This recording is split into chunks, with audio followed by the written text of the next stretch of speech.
Algebra 1 Lesson 75. We are once again looking at our trinomials and needing to factor them, but they are a little bit more complex this time. So, let's look at what we are talking about. So we are going to be factoring these more complex trinomials that instead of just 1 in front of our x squared, we have a different number.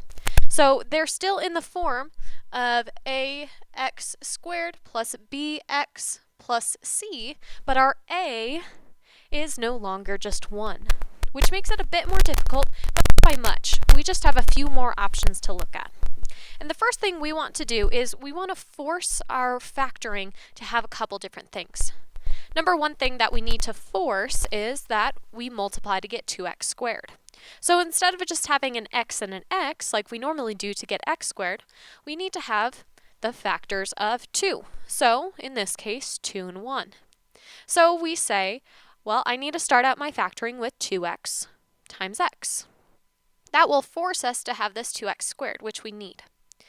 The second thing that we need to force is having this 5 as our product. So we need to find all the factors of 5 and try those out.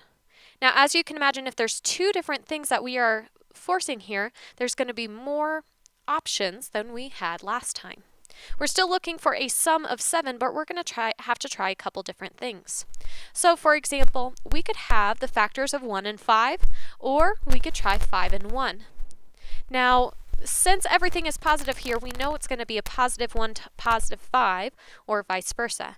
We just need to try each of them. So we have, once again, our factor sum table.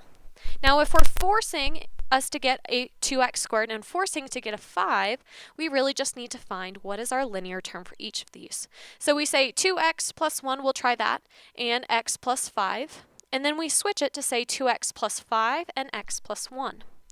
And what we need to test is we need to multiply them out to find the middle term. So 1 times x and 2x times 5. Those outside are the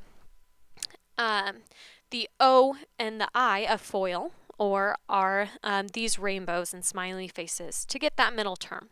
So we have a 1x plus a 10x, which gives me 11x. So that one's not going to work, but let's see if our next one does. We have a 5x plus a 2x, so that does give me a 7x. So that is my factorization that works. 2x plus 5 times x plus 1. Let's try it again. Okay, once again, we have an a value that is different than 1, so we need to think about, well, I need to force that, so it's going to have to be a 3x times an x. So we start our factor sum table. And we need to look for factors of 12 that could maybe give me that 13x. So we try a couple of them. So we say, all right, let's think. All of them are positive, so I could do a positive 1, positive 12, and switch them. Or I could have 3x plus 3 and x plus 4, or vice versa, 3x plus 4, x plus 3. Or I could have my 2's and 6's, 3x plus 2 and x plus 6, or 3x plus 6 and x plus 2. Now we need to check these and find which one gives me a sum of 13x. So I look and I say, I have a 1x plus a 36x. That is way too big. That one's not going to work. We get 12x here and 3x. That one gives me 15x, getting a little closer, but not quite right. Here we have 3x plus 12x, another 15x, so that one's not going to work. Here we have 4x plus 9x, which gives me a 13x. Interesting. Let's see if any of these other ones work. 2x plus 18x, that doesn't work. And lastly, 6x plus 6x gives me 12x, that doesn't work. So it looks like this factorization right here, 3x plus 4 times x plus 3 works. So we need to look at all of these options to figure out which one is going to give me the correct sum. We force certain parts of this. We force the product of 3x squared and force the product of 12, but we look at all of the different options to find that sum of 13x. All right, now what happens when there is a subtraction sign in between? Well, the other part of this is that we have more options for 6x squared as well. We could do 6 and 1 or 3 and 2, so we have to try all of them.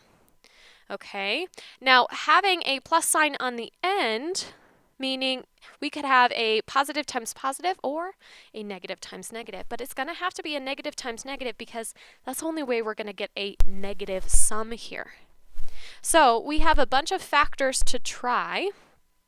And let's say for our 6x and x, we try 6x minus 1 and 6x minus 3. And then we switch them, 6x minus 3 and x minus 1.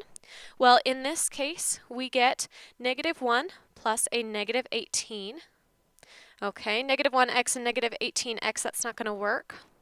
In the second one, we get a negative 3x plus a negative 6x, which gets us closer but still not quite right. So we try it with a 3x and the 2x, so minus 1 and minus 3, and then we switch it, 3x minus 3 and 2x minus 1. So in this case, we get a negative 2x minus 9x. That looks good. A negative 11x. Let's just make sure with this next one that we didn't mess something up. We get negative 6x minus 3x. That gives us a negative 9x. So it looks like this one gives me the correct answer. So we have to try all of those possibilities. Now we have another way to find the factorization. It takes a little bit more memorization rather than trying the options. So let's say we start with something like 3x squared minus 9x plus 6. So first we need to write this in standard form. Standard form, remember, goes in the form from highest exponent to lowest exponent. Also follows the pattern ax squared plus bx plus c, which we're actually going to use those variables to remember this. And how we do this, it's kind of like when we first started factoring, we're going to be looking for a number that fits certain qualifications. So we need to find two numbers that give me the product of a and c, so 3 times the negative 9, so it needs to be the product to give me negative 27, and the sum of 6 of b. So we're looking for two numbers that multiply to give me negative 27, add to give me 6. You can probably think of those. You can say, well, actually 9 and a negative 3 would work. So that's what we actually split 6 into. We say we have 3x squared plus 9x minus 3x. We use those two numbers that we found in order to split up this linear term. And then we look at these in groups. We say, if I have this 3x squared and this 9x, could I factor this part? And same with this latter part. And we say, yeah, if we have those different parts, 3x squared plus 9x can be factored, just normal factoring. Pull out a 3x in each of them to get 3x times x plus 3. And in the second part, I can pull out a negative 9 to get x plus 3. And you'll notice with each of these different pairs, we have a common term, x plus 3, which means I can actually factor this a little bit further, saying I can pull out this x plus 3 from 3x and from negative 3, meaning I can factor this into x minus 3, what's outside of those parentheses, times what is common between them, x plus 3.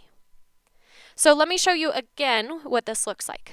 So once again, we write it in standard form, x squared minus 5x plus 6, and we are looking for two numbers with the product of a and c. Okay, so 1 times 6, so we want a product of 6 and a sum of negative 5. Well, if we're thinking about that, then we would say negative 2 and negative 3 would work. It multiplies to give me a positive 6, adds to give a negative 5. So we factor each of these parts. In the first two, I can pull out an x.